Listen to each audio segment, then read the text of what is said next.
Yesu atiki ekolo ya ti aleki Sidon mpe akei epai ya etima ya Galilea omokili wa mboka Zolu. Bayeli ye moto moko wa loko mpe ebubu abondeli Yesu atandela ye maboko.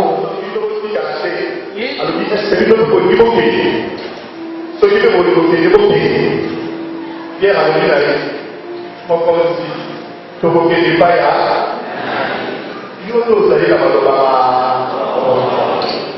Nous allons refaire notre acte de consécration à Jésus maintenant. Lui qui a les paroles de la vie. Toi, il dit, allez, mon corps aussi. Tu peux que tu fasses ton mobilité. Mon mobilité à la casa, à Koki Sakate. Mon mobilité à la casa, à Sakate. Mon mobilité à Pesaka. Acheter à Komi Komisa. Donc, il n'est pas dans la mobilité.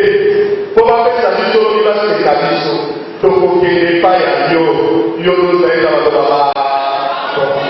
Que ma commis, on y a commis, et elle dit, moi, il y a des Jésus à Tamanza. Et moi, on a beaucoup de miracles. La carte est évangile d'argent. Et la carte a l'objectif montant. Faire voir l'image de Dieu en Jésus. Amen.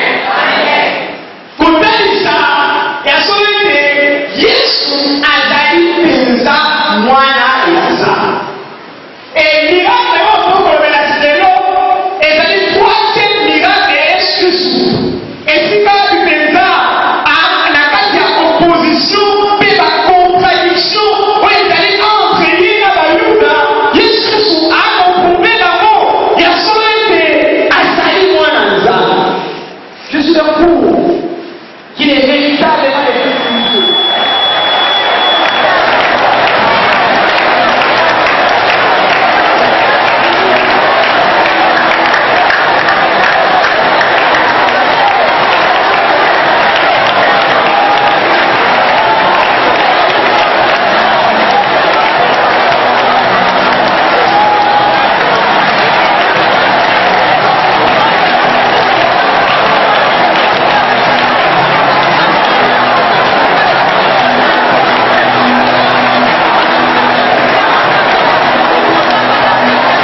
kende. Amen, amen. Amen, amen. Amen, amen. Yoka, Luc chapitre 7, verset 10. Lilobolo batangela kibiso mokola yango. Tango bandi, campagne na biso, na suka balobi. Batoa, oyo bayaki, epai ya Yesu. Koyebisa ye, masolo oyo, mokonzi ya basoda, atindaki bango. Tango, bakabani na Yesu balobi, tango basoki, bakuti, moto wana se, asiabi. Lelo tango sozo, osokuta bakonverse esoli ya place. Lelo tango sozo, akomona sante na Yesu esoli ya place. Lelo, yo moto bakakemi mapesi na Yesu. Ce qui n'a pas la c'est que Nalingi, dans la Kébonoua, la masse va pour ça. Un chrétien, c'est pas un homme qui doit être triste. Jamais être triste. Attends, vous allez le voir. Attends, vous allez le voir. Il a toujours votre naïs. Ça a mieux sur ma copie de naïs. Vous avez il est dans la naïs. Vous avez l'interprétation. Ça n'a pas l'interprétation naïs. Vous avez la protocole. Ça n'a pas naïs. Et donc, il est et là, si on regarde la vie, on va le dire, c'est ça. Oh, là, on peut tuer à l'époque, il y a une gars, il n'y a pas de la gars, il ne faut pas connaître. La Kibondo, la pata qui a non, c'était un genre de foi. Là, il y a quatre.